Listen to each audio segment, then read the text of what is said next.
How you doing? Let's do another one from the book of Isaiah, all right?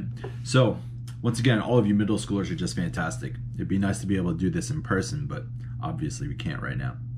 So what we're going to do, though, is look at a few verses from chapter 50 of Isaiah. Now, this is from that middle third of the book of Isaiah. The chapters 40 through 55 are all supposed to be incredibly hopeful and prophetic.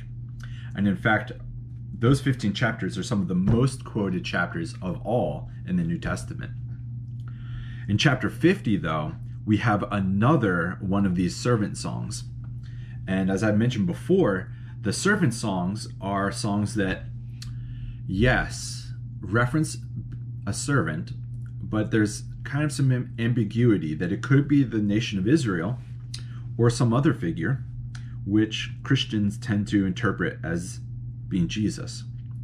So a lot of Christians throughout church history have looked at these servant songs and seen Jesus in them.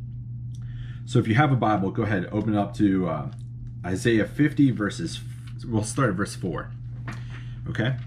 And if you have a different translation than I have, that's totally fine. This is the NRSV this time. And actually, if you read a different translation, sometimes it brings out a different nuance, which is really helpful and even good. So this is verse 4. So just listen for now, read it on your own later, and you'll be able to see that it's hard not to see Jesus in this prayer, okay? Or in the song, I mean, sorry. So this is verse 4. The Lord God has given me the tongue of a teacher. Sounds like Jesus. That I may know how to sustain the weary with a word. Sounds like Jesus. Morning by morning he wakens my ear to listen as those who are taught to. The Lord has opened my ear, and I was not rebellious. I did not turn backwards. That sounds like Jesus, obedient to God. I gave my back to those who struck me, and my cheeks to those who pulled out my beard. I did not hide my face from insult and spitting. That sounds like Jesus. He didn't fight back. He turned the other cheek, endured a lot of mocking and insults, right? The Lord God helps me. Therefore, I have not been disgraced. Therefore, this is a good line, I have set my face like flint, and I know I shall not be put to shame. He who vindicates me is near. So what does that mean that Jesus set his face like flint? That means that he had determination because he knew his goal, he knew his telos, he knew the purpose for which he was doing things, and he also knew that God would vindicate him. Whew. Let's keep going. Who will contend with me? Let us stand up together. Who are my adversaries? Let them confront me. Yeah, that sounds like Jesus, especially in the Garden of Gethsemane. Let the soldiers come. Who walks in darkness and has no light. Oh, no, sorry, I skipped ahead. Whoa. Verse 9. It is the Lord God who helps me. Who will declare me guilty? All of them will wear out like a garment. The moth will eat them up. And then most people see this is where the servant song ends, but here's the next part. Who among you fears the Lord and obeys the voice of his servant? Do you obey the voice of the servant? Who walks in darkness and has no light, yet trusts in the name of the Lord and relies upon his God? But all of you are kindlers of fire, lighters of firebrands. Walk in the flame of your fire. And among the brands that you have kindled, this is what you shall have from my hand. You shall lie down in torment.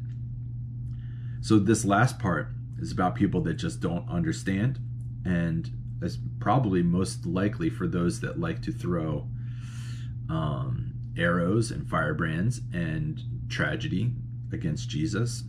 There's some really harsh things that it looks like the Bible might be saying for people that love to do evil to good, you know. But what can we take from this? Okay, so this is another servant song. Well, in some sense, this is a song, and as I've mentioned before, but at one point we also have to ask, what is a prophecy? because there's kind of a wide range of understandings of what a prophecy is. In this instance, the original prophecy might have been about the nation of Israel and how they're being sent out among all the other nations, and how they need to set their face like flint, how they need to be obedient to God, how they need to recognize that their God will vindicate them even though there's surrounding people that want to do harm to them, right? Well, the original context could say that this is about the people of Israel, but prophecies have a way of echoing through history. And what we have here is one of these potential prophecies that's about Isaiah, but it echoes again with the very person of Jesus.